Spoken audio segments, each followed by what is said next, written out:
Hello बच्चों, आज हम स्मृति पाठ को पढ़ेंगे। इसमें लेखक श्री राम शर्मा जी ने बाल्यावस्था की एक घटना का सजीव चित्रांकन किया है।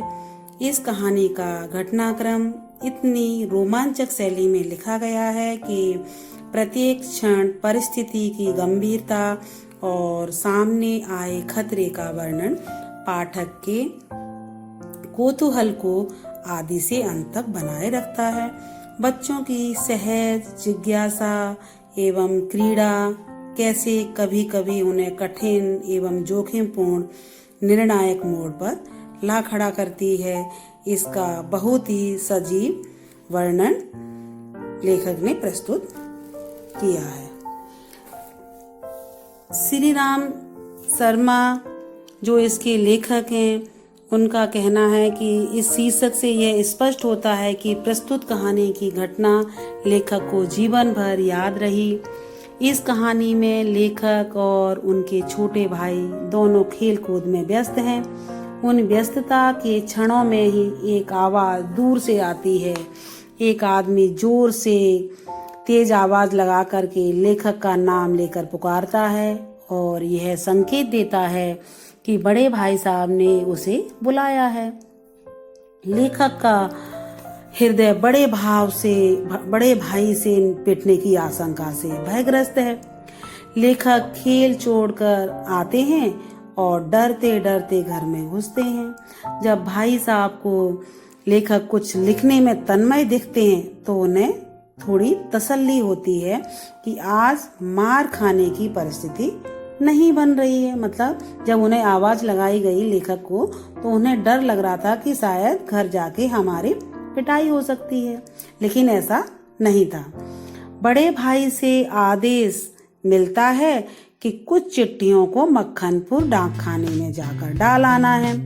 लेखक तत्क्षण तैयार हो जाते हैं उसी क्षण, और वे अपने छोटे भाई के साथ अपना अपना डंडा लेकर घर से निकल पड़ते हैं। लेखक उस डंडे को नारायण वाहन मानते हैं, क्योंकि नारायण वाहन जो उन्होंने उसका नाम दिया है, कई बार उस डंडे से लेखक ने कई सर्पों को मारा हुआ था, तो उसका नाम नारायण वाहन रख दिया।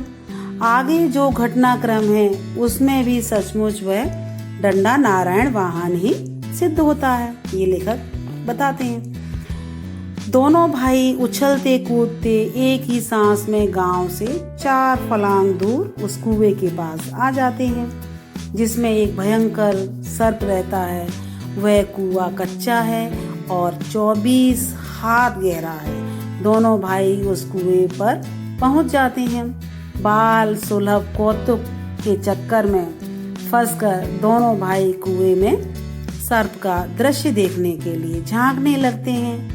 इसी क्रम में सिर पर रखी टोपी को बार बार उतारना पड़ता है, जिसमें चिट्ठियां सुरक्षित रखी गई थी। दुर्भाग्य से क्या होता है कि टोपी रखने उतारने के क्रम में चिट्ठियां कुएं में गिर जाती हैं। चिट्ठियों के कुएं में गिर जाने के बाद लेखक की स्थिति काफी दयनीय हो जाती है। लेखक उन चिट्ठियों को गिरते हुए देख उसे पकड़ने के लिए कुएं में ऐसे ही लपकते हैं जैसे घायल शेर शिकारी को पेड़ पर चढ़ते देख उस पर हमला करता है। लेखक की पहुंच से बाहर हो जाने के कारण वे चिट्ठियां अंत में कुएं में गिरी जाती हैं। लेखक के सामने अब 2 ही विकल्प शेष रह जाते हैं, या तो उन चिट्ठियों को वे किसी तरकीब से कुएं से निकाल लें, या फिर घर जाकर झूठ बोलें कि तीनों चिट्ठियां डाक में डाल दी गईं। लेखक काफी सोच विचार करने और रोने धोने के उपरांत इसी निष्कर्ष पर पहुंचते हैं कि उन चिट्ठियों को कुएं से निकालना ही बेहतर है। फिर क्या होता है कि कुएं से चिट्ठी निकालने का काम काफी कठिन था। कुएं से चिट्ठियां निकालना मौत के साथ भिड़ना था, क्योंकि उसके अंदर सर्प था। इस कहानी में लेखक ने चिट्ठी निकालने की घटना का रोमांचक वर्णन किया है। काफ़ी मशक्क़त के बाद लेखक ने साहसपूर्ण कार्य करके कुएं से चिट्ठियां निकाल ही लीं। बहुत बड़ा यह उन्होंने जोखिम उठाया था। लेखक ने पूरे प्रकरण के अंत में इस पूरी घटना की रोचकता, गंभीरता और भयावहता का कम से कम शब्दों में वर्णन किया है।